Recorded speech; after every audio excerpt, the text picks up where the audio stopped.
Today we'll be going over how to disconnect your university desktop computers.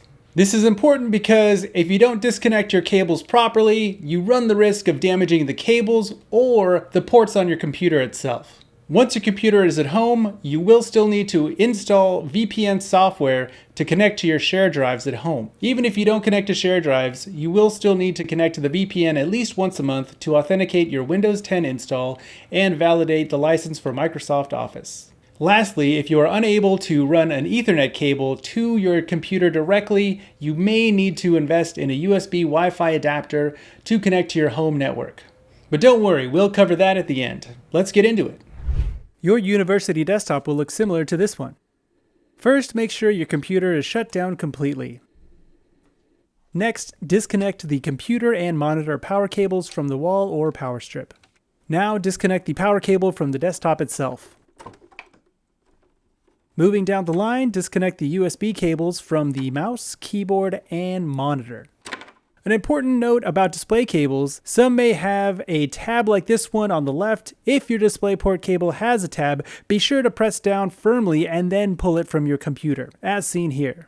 If you don't press the tab, you run the risk of damaging the cable or the port on your computer itself. Display cables without a tab can be removed easily with a gentle tug. Next, the Ethernet cable. These may also have a tab that can be pressed with your finger, but if you have trouble, try using something like a pen to press the tab and then pull the cable out. After everything is disconnected, I lower the monitor on its stand, then with the monitor cables still connected, I gently wrap the cables around the stand itself. This helps me keep the cables in one place so it is easier to transport. I also wrap the mouse cable like so, and place it on top of the other cables like this. I do this one more time with the power cable by wrapping it into a loop, and then also placing it onto the monitor stand. Lastly, I'll wrap the keyboard cable around itself, and then I'm all set to move this computer. When you get home, it's about the same process in reverse. Here I start with placing the monitor on top of the desktop like so. The desktop itself does have little rubber feet on the bottom in case you're not sure which side is the top or the bottom. Unwrap your cables, then start matching them up with their corresponding ports. First, the DisplayPort cable. Next, the USB cable for the monitor, then the keyboard and mouse.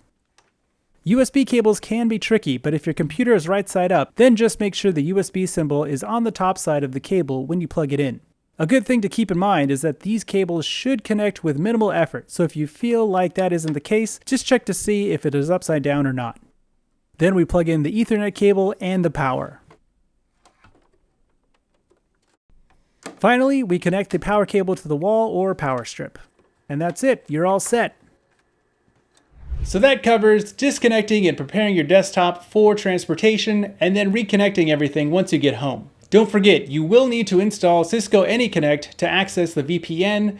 I'll go ahead and add a link in the description below. VPN access will allow you to connect to campus shared drives and is also necessary to connect at least once a month to authenticate your Windows 10 installation and refresh the Microsoft Office license.